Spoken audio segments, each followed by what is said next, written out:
আজকে চলে আসছে জমিদার সুরেন্দ্রনাথের বাড়িতে। তো চলেন দেরি না করে সম্পূর্ণ ভিডিওটা শুরু করা যাক।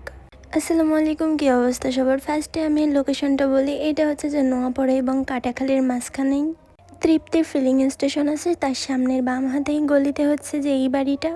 যদিও ফার্স্টে এই লোকেশনটা পাইতে অনেক কষ্ট হয়েছে, তারপরও অনেক লোকেদের কাছে জিজ্ঞাসা করার পর এই লোকেশনটা পাইছি। যাই হোক, গাড়িটা এক সাইডে রেখে ভিতরে ঢুকে পড়ছি বাড়িটার। ফার্স্টে ঢুকতেই এত বড় একটা গেট আর এত বড় এরিয়া নিয়ে যা কল্পনার বাইরে ছিল যে এত বড় একটা রাজবাড়ি এখন পুরানো অবস্থায় কতটা সুন্দর নকশা করা দেখা যাচ্ছে। না জানি সে আগের সময় কতটা সুন্দর ছিল এই বাড়িটা। বাগেরহাট জেলার ফকিরহাট উপজেলা ইউনিয়নের টাউন নোয়াপাড়াতে বেশ কয়েকটি পোড়াকীর্তি রয়েছে। এর ভিতর অন্যতম প্রাচীন একটি ভবন হলো জমিদার সুরেন্দ্রনাথের ঘোষের বাড়ি। এই বাড়িটাতে মোট 3টি স্থাপনা বিদ্যমান রয়েছে। এছাড়াও ঘোষ বংশীয় জমিদারদের আরও বিভিন্ন ধরনের নিদর্শন রয়েছে। আরও জানা যায় যে ঘোষ বংশের জমিদাররা এই এলাকায় অনেক কল্যাণমূলক কাজ করেছে।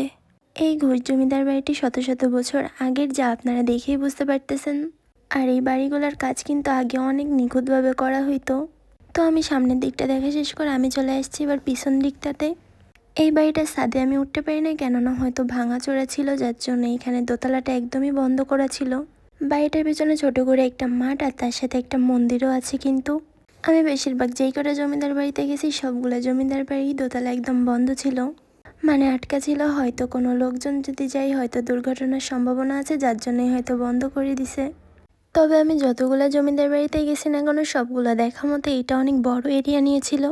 কেননা আমি ফার্স্টেই বলছি এই বাড়িতে মোট 3টে স্থাপনা বিদ্যমান রয়েছে। তো আমি মন্দিরের পাশ থেকে আরও সামনে চলে আসছি। সামনে এসে দেখি আর একটা ছোট একটা বাড়ি। তবে ছোট বললেও কিছু না, এটাও মোটামুটি অনেক বড় ছিল। এই বাড়িটা তো ভিতরেই যেতে পারি না, একদম সামনে থেকেই শুধু ক্লিপটা নিয়েছি, কেননা বাড়িটা টোটালি বন্ধ ছিল, ভিতরের দরজাগুলোও বন্ধ ছিল, যার জন্য ভিতরে ঢুকতেও পারি নাই।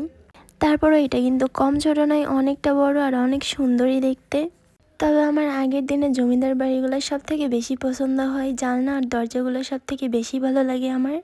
নান্দনিক নির্মাণশৈলী ও ঐতিহাসিক গুরুত্ব বিবেচনা করে প্রত্নতত্ত্ব অধিদপ্তর এই বাড়িটিকে সংরক্ষিত পুরাতন সংবাদ হিসেবে ঘোষণা করা যেতে পারে।